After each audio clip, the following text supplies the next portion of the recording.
అందరికీ మర్నాత ఈ వీడియో సందేశం కోసం మునగ చెట్టు వెతుక్కుందాం అనుకున్నాను, కానీ మా ఇంటి పక్కనే మునగ చెట్టు దొరికింది. గుడ్లగూబ అయితే అందుబాటులోకి రాలేదు.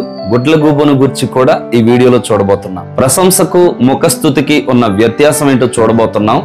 పొగట్టలకు లొంగిపోయి తన రాజ్యానికి అత్యంత దీనమైన స్థితి పట్టించిన రాజైన హిజ్కియాను గురించి తెలుసుకోబోతున్నాం. ఇవన్నీ తెలియాలంటే వీడియో చివరి వరకు చూడండి. ఈ వీడియో మీకు నచ్చినట్లయితే లైక్ చేయండి. ఇందులో మీకు నచ్చిన విషయాలని కామెంట్లో రాయండి. ఈ వీడియో మీకు ఉపయోగకరంగా అనిపించినట్లయితే తప్పకుండా మీ మిత్రులకు ఎవరికైనా షేర్ చేయండి. మరిన్ని వీడియోస్ కోసం బైబిల్ మిషన్ వైజాగ్ అనే యూట్యూబ్ ఛానల్ కి సబ్స్క్రైబ్ చేసుకోండి. దేవుని సృష్టిలో ప్రతి జంతువు, ప్రతి పక్షి ఎంతో విభిన్నంగా, విశిష్టంగా ఉంటుంది. దాని నుండి మనం నేర్చుకోవాల్సినటువంటి పాఠాలు ఎన్నో ఉంటాయి. లాయిడ్ బంక్ అనే ఒక పక్షుల శిక్షణాకారుడు తాను పెంచుకున్న కెన్జా అని పేరు పెట్టుకున్న గుడ్లగూబని ప్రయోగశాలకు తీసుకుని వెళ్ళి కొన్ని ప్రయోగాలు చేశాడు. ఆ ప్రయోగ ఫలితం ఏంటో మీరు వింటే ఆశ్చర్యపోతారు.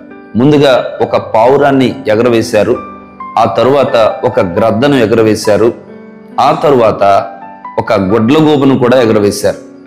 ముందున్న రెండు పక్షులు ఎగిరినప్పుడు రెక్కల శబ్దం వినబడింది, కానీ గుడ్లగూబ ఎగిరినప్పుడు మాత్రం ఏమాత్రం శబ్దం రాలేదు. అందుకే గుడ్లగూబను మాస్టర్ ఆఫ్ సైలెన్స్ అని, పక్షుల ప్రపంచంలో సైలెంట్ హంటర్ అని కూడా సంబోధిస్తారు. గుడ్లగూబకున్న మరొక ప్రత్యేకమైన లక్షణం ఏంటంటే అది 270 డిగ్రీలు తన మెడను త్రిప్పగలుగుతుందట. People who have nothing to say speak the loudest అని జాన్ రెజ్మిక్ అనే వ్యక్తి చెప్పాడు. అంటే తమ దగ్గర మాట్లాడడానికి ఏమీ లేని వాళ్లే గట్టిగా మాట్లాడతారట. Don't let the noise of others opinions drown your inner silence అని స్టీవ్ జాబ్స్ చెప్పాడు. అంటే నీ మనసులో ఉన్నటువంటి అంతరంగ మౌనాన్ని ఇతరుల యొక్క ఒపీనియన్స్, సలహాల యొక్క గోలతో ముంచి వేసుకోవద్దు, పాడు చేసుకోవద్దు అని చెప్పాడు. ఒక విత్తనం మొక్కగా ఎదిగేటప్పుడు ఏ శబ్దాన్ని చేయదు, కానీ అది పడిపోయేటప్పుడు మాత్రం భయంకరమైన శబ్దాన్ని చేసుకుంటూ పడిపోతుంది. Destruction has noise but creation is silent. వీటన్నిటి ద్వారా నేను చెప్పాలనుకుంటున్న విషయం ఏంటంటే, ఎదగాలి అనుకున్న వారు మౌనంగా ఎదగాలి. వారి దగ్గర ఉన్న వాటిని చూపించుకుంటూ, లేని వాటిని గురించి కూడా గొప్పలు చెప్పుకుంటూ చేసినట్లయితే అది ఎంతటి వినాశనానికి దారి తీస్తుందో తెలుసుకోబోతున్నాం. 2వ రాజుల గ్రంథం 18వ అధ్యాయం 2వ వచనాన్ని, 20వ అధ్యాయం 6వ వచనాన్ని పరిశీలిస్తే, యూదా దేశానికి రాజైన హిజ్కియా 39 సంవత్సరాల వయసు గలవాడు. అయితే ప్రవక్త యెషయా ఒకరోజు అతని దగ్గరకు వచ్చి, త్వరలో దేవుడు నీ ప్రాణాన్ని తీసుకోబోతున్నాడు, నువ్వు నీ ఇల్లు చక్కబెట్టుకో అని హెచ్చరించాడు. అది విన్న వెంటనే హిజ్కియా కన్నీళ్లు పెట్టుకొని దేవుని దగ్గర ప్రార్థన చేశాడు. దేవుడు అతని మొర ఆలకించి అతనికి 15 సంవత్సరాల ఆయుష్ కూడా దయచేశాడు. దేవుడు అనుగ్రహించిన ఆ 15 సంవత్సరాల ఆయుష్ని వివేకంతో ఉపయోగించుకోవాలా, లేక అవివేకంతో, అజాగ్రత్తతో తన జీవితాన్ని, తన కుటుంబాన్ని నాశనం చేసుకోవాలా అనేది ఇప్పుడు అతని చేతిలో ఉంది. హిజ్కియా ఎప్పుడైతే కోలుకున్నాడని తెలిసిందో, బబులోను రాజైన బెరోదక్బలదాను అనే రాజుగారు కొన్ని పత్రికలను, అలాగే కొన్ని బహుమానాలని కూడా హిజ్కియా అనేటువంటి రాజు దగ్గరకు పంపించాడు. బెరోదక్బలదాను అనే రాజు త్వరలో ప్రపంచ శక్తిగా మారాలని ప్రయత్నిస్తున్నాడు. యోధా రాజ్యాన్ని, యోధా రాజైనటువంటి ఈ హిజ్కియాను కూడా తన వైపు త్రిప్పుకొని యోధా రాజును ఒక సామంత రాజుగా మార్చుకోవాలి అనేటువంటి దురుద్దేశం కలిగిన వాడు. హిజ్కియా ఏమనుకున్నాడంటే, బబులోను రాజు అంతటి గొప్పవాడు నాకు ఉత్తరాలు పంపించడం, నాకు బహుమతులు పంపించడం అనేది నిజంగా ఎంతో హర్షించదగ్గ విషయం. అంత మహారాజు నా దగ్గరకు మనుషులను పంపించడం అంటే మామూలు విషయం కాదు అని పొంగిపోయి ఉబ్బి తబ్బిబ్బైపోయాడు. కానీ దాని వెనుకతల ఒక డిప్లొమాటిక్ ఆలోచన ఈ బెరోదక్బలదాను కలిగి ఉన్నాడు అనే విషయం, అది ఒక రాజకీయ సంబంధమైనటువంటి కుతంత్రం అనే విషయం అతను గ్రహించలేకపోయాడు.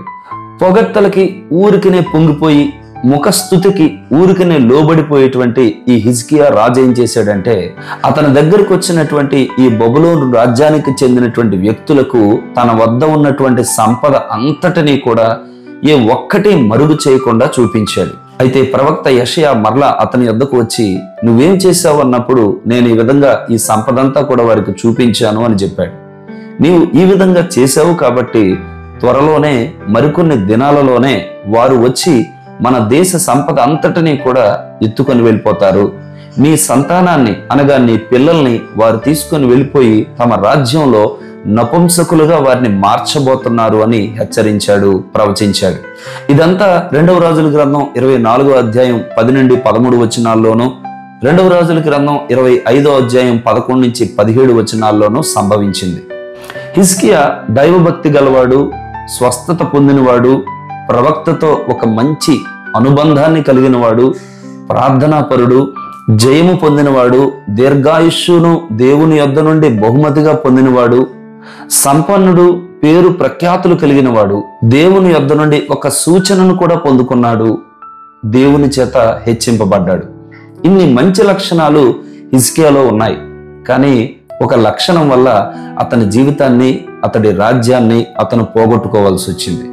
ఆ లక్షణం ఏంటంటే పొగడ్తలకు, ముఖస్తుతికి లొంగిపోవడం. పొగడ్తలకు లొంగిపోయి దేవుడిచ్చిన అవకాశాన్ని దుర్వినియోగం చేశాడు. బబులోనుపై, మనుషులపై నమ్మకం పెట్టుకున్నాడు. తన గౌరవం కోసం సొమ్మును దుర్వినియోగం చేశాడు, గర్వించాడు. 2వ దినవృత్తాంతాల గ్రంథం 32వ అధ్యాయం 35 నుండి 36 వచనాలు చూడండి. విచిత్రం ఏంటంటే నీ పొగడ్తలకు లోబడిపోయినటువంటి తత్వాన్ని బట్టి నీకు భవిష్యత్తులో ఈ విధంగా జరగబోతుంది అని ప్రవక్త యెషయా హెచ్చరించినప్పటికీ కూడా అతడు అవి నా కాలంలో జరగటం లేదు కదా అని ఏమాత్రం కూడా దుఃఖపడలేదు, బాధపడలేదు. ఎవరైతే పొగడ్తలకు లోబడిపోతారో, ముఖస్థుతికి లోబడిపోతూ ఉంటారో, కొంతమంది తమ తల్లిదండ్రుల యొక్క బాధను, తమ అన్నదమ్ముల యొక్క గౌరవ భంగాన్ని కూడా పట్టించుకోకుండా వారు తమ్మును పొగిడే వారి యొక్క పొగడ్తలకు ఎంతకైనా తెగించడానికి ప్రయత్నం చేస్తూ ఉంటారు. తను పొగిడినటువంటి బబులోను రాజైన బెరోదక్బలదానికి తన రాజ్యంలో ఉన్న సంపదంతా కూడా హిజ్కియా ఎలా చూపించేశాడో, అలాగే కొంతమంది ఎవరో ఎదుటివారు తమను పొగిడారని చెప్పి, లేదంటే ఆదరణ కలిగించేలా మాట్లాడారని చెప్పి, లేక వారికి సపోర్ట్ చేశారని చెప్పి తమ ఇంటిలో ఉన్నటువంటి లోగుట్టు విషయాలన్నీ కూడా బయట వారికి చెబుతూ ఉంటారు. ఆ విధంగా తమ సంసారాన్ని, తమ కుటుంబ గౌరవాన్ని బయటికి ఈడుస్తూ ఉంటారు. ఇటువంటి పరిస్థితులను బట్టి కూడా జాగ్రత్త కలిగి ఉండాలి. ఫ్లాటరీ అంటే the giving of excessive compliments, అంటే చేయాల్సిన దానికంటే అతిగా స్తుతించడం అని అర్థం. ముఖస్థుతికి, ప్రశంసకి ఉన్న తేడా ఏంటంటే, ప్రశంసించేవారు నిన్ను గణపరచడానికి, నీ మేలును కోరడానికి ప్రశంసిస్తారు. ముఖస్థుతి చేసేవారు తమ స్వలాభం కోసం ముఖస్థుతి చేస్తారు. దేవుని వాక్యాన్ని శ్రద్ధగా చదివినా, దేవుని వాక్యాన్ని నీ మనస్సులో ఉంచుకున్నా కూడా పరాయి స్త్రీల యొక్క ఇచ్చకపు మాటలు లేక ముఖస్థుతితో కూడినటువంటి మాటలు విని నీ జీవితాన్ని పాడు చేసుకోకుండా ఉండగలుగుతావు అని సామెతలు 6వ అధ్యాయము 23 నుండి 24 వచనములోను, 7వ అధ్యాయము 5వ వచనములోను వ్రాయబడింది. సామెతలు 7వ అధ్యాయము 24వ వచనంలో పరస్త్రీ తన లాలన మాటల చేత నిన్ను లోపరుచుకుంటుంది, జాగ్రత్త అని హెచ్చరిస్తున్నాడు భక్తుడు. 5వ కీర్తన 9వ వచనములో వారి అంతరంగము నాశనకరమైన గుంట, వారి కంఠము తెరచిన సమాధి, వారు నాలుకతో ఇచ్చకములాడుదురు, దేవా వారు నీ మీద తిరుగుబడి ఉన్నారు అని వాక్యం సెలవిస్తుంది.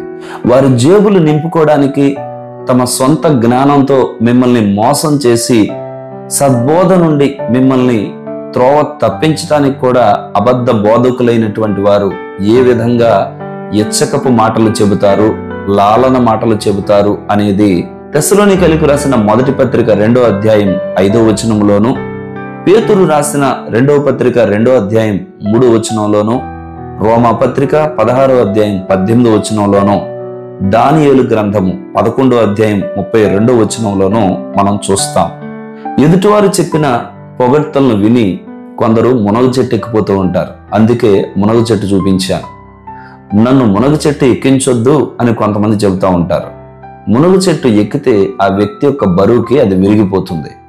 కొందరు చేసేటువంటి ముఖస్తుతి మాటల వల్ల మీ సామర్థ్యానికి మించి మీరు ధనాన్ని అధికంగా వెచ్చిస్తూ ఉంటున్నారేమో, మీ సామర్థ్యానికి మించి మీ సమయాన్ని వ్యర్థం చేస్తూ ఉన్నారేమో. ముఖస్తుతి మాటలను విని మీ శక్తిని మించి మీ సొంత పనులు కూడా ప్రక్కన పెట్టి ఇతర పనుల గురించి ఆలోచిస్తూ మీ జీవితాన్ని పతనం చేసుకుంటున్నారేమో. జాగ్రత్త. లూకా సువార్త 9వ అధ్యాయము 23వ వచనంలో, ఎవడైనను నన్ను వెంబడింప గోరిని ఎడల తన్ను తాను ఉపేక్షించుకొని ప్రతి దినము తన సిలువను ఎత్తుకొని నన్ను వెంబడింపవలెను అని ప్రభువు చెప్పారు. నీవు నిజముగా ప్రభువుని వెంబడించాలి అని ఆశిస్తున్నట్లయితే నిన్ను నీవు ఉపేక్షించుకోవాలి. ఎవరైనా పొగడ్తలతో కూడిన మాటలు చెప్పినప్పుడు గొప్పలు చెప్పుకోవటం లేక అతిశయించడం అనేది మానాలి. యేసుక్రీస్తు వారు తన పరిచర్యలో తండ్రిని హెచ్చించారు, తండ్రి యొక్క చిత్తాన్ని నెరవేర్చారు, కానీ తన్ను తాను ఘనపరుచుకోలేదు. మన జీవితంలో కూడా మనము ప్రభువును ఘనపరిస్తే, ప్రభువును హెచ్చిస్తే ప్రభువు మనలను హెచ్చిస్తారు. ఈ గుడ్లగూపకున్నటువంటి ప్రత్యేకత ఏంటంటే అది తన ఆహారాన్ని సంపాదించుకోవడానికి వెళ్ళేటప్పుడు రెక్కల శబ్దం చేయదు. నీవు కూడా నీ జీవితంలో ఏదైనా సాధించాలి అని పనికి పూనుకున్నప్పుడు, నేను ఇది చేయబోతున్నాను, నేనంత ధనం ఖర్చు పెట్టాను, నేను ఈ విధంగా చేస్తున్నాను, ఆ విధంగా చేస్తున్నాను అని చెప్పడం ప్రారంభించినట్లయితే ఖచ్చితంగా నీ నాశనానికి నీవే బీజం వేసుకున్నట్లు. నీకు శత్రువుల యొక్క సంఖ్య కూడా పెరిగిపోతూ ఉంటుంది.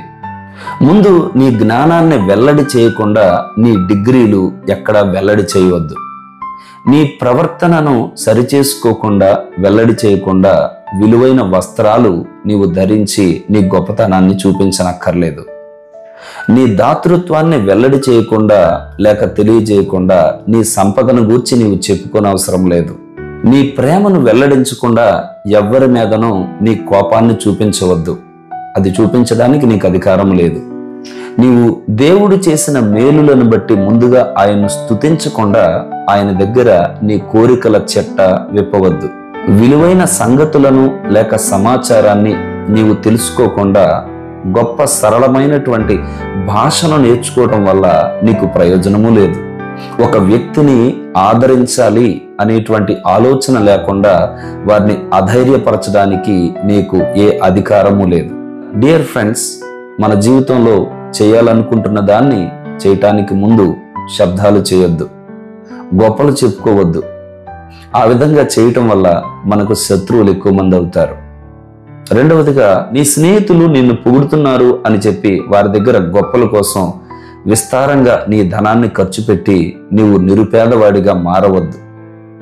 మూడవదిగా, నీవు అందంగా ఉన్నావని ఎవరో నిన్ను పొగిడారు అని చెప్పి ఆ పొగడ్తలకు లోబడిపోయి నీ తల్లిదండ్రుల్ని, నీ కుటుంబాన్ని హీనంగా చూసి వారి పొగడ్తల వల్ల నీ జీవితాన్ని నాశనానికి గురి చేసుకోవద్దు. పొగడ్తలకు కుంగిపోకుండా, లొంగిపోకుండా ఉండాలి అనంటే 2 ఉపాయాలున్నాయి. ఒకటి, దేవుని వాక్యాన్ని నీవు శ్రద్ధగా చదివితే, ఆ వాక్యాన్ని నీ హృదయంలో పెట్టుకుంటే నీవు అటువంటి ఇచ్చకపు మాటలకు, లాలన మాటలకు లోను కావు. రెండవది, యథార్థంగా ప్రభువును నీవు వెంబడించాలి అనుకున్నప్పుడు నిన్ను నీవు తగ్గించుకోవాలి, ఉపేక్షించుకోవాలి. ఈ కొద్ది మాటల ద్వారా దేవుడు మిమ్మల్ని దీవించునుగాక. ఆమేన్.